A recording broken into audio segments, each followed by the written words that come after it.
In the immortal words of Michael Scott from The Office, explain it to me like I'm 6.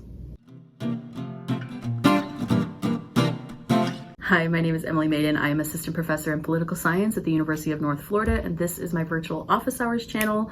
We do a lot of conversations here talking about political science in general. What is it as a major? Can you double major in it? What jobs can you expect to have with political science? And that's all well and good. All those videos are great. I can link them below. But what I have found in the comment section on this channel is that sometimes we're not quite ready for the big picture questions of what can I do with this major, or can I double major with this major? Sometimes we need to start smaller. So this video is going as small down as we possibly can. We're just gonna look at the insides of this major, not what can I do with a political science major, why would I want to major in political science, but so many of my comments that I get are people just having generalized questions about what is the major? Like with all majors that you're going to have at any college or university, there's going to be an expectation that you're going to complete your education in kind of like 2 baskets, right? The first basket is the one that everyone does, and that's your gen eds, right? Gen ed requirements. They should be consistent across the university. So whether you're going to do chemistry or engineering or political science, you're going to have gen ed requirements that you have to meet. What we're doing then is we're building out a set of coursework that goes on top of your gen eds that is your major, right? You are majoring in this specific thing. So if you're going to be majoring in political science, what you can expect is that you'll have all your gen ed requirements. They range somewhere around like 20 to 24 credit hours worth of work. Then your major component comes in, and that's typically, I pulled the stats just for our program, you're gonna have 6 courses that are required within the major. So again, just like gen eds every student has to take those. When it comes to your required courses, every major has to take those, okay? So for an example in political science could be Intro to American Government, political science research methods, some kind of theory class, however they frame the wording of it, right? Your university is gonna have a list for you that you can take a look at.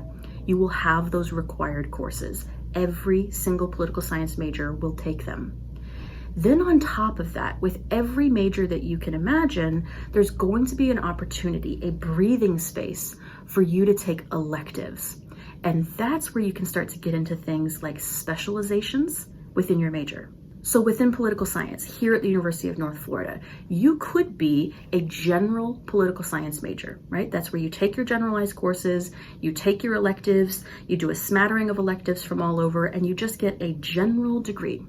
You can also specialize. Sometimes we think of it as a concentration might be the word they use. So you can have political science with a concentration in American government, pre-law, international relations, comparative politics, right? So all of these are different specializations you can do or concentrations you can do within your field. And that's where you want to protect that elective space and keep that elective space open for drilling down into that area that interests you most.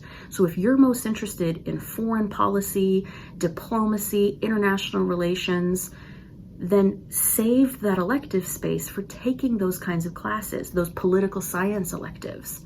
Now again, you're going to have broadly across your degree the chance for open electives. I'm talking specifically about electives within the major. Keep those, protect those, so that you can do your specializations. Other general pieces of your major may be something like an internship. Depending on your department, they might have that as a requirement. They want you to intern with a nonprofit or with a legal office or with a political office, right? Volunteer on a campaign, intern for a congressperson. It might be a requirement of your major. You need to look into that, and you need to look at how many hours am I expected to do? When should I realistically get that done?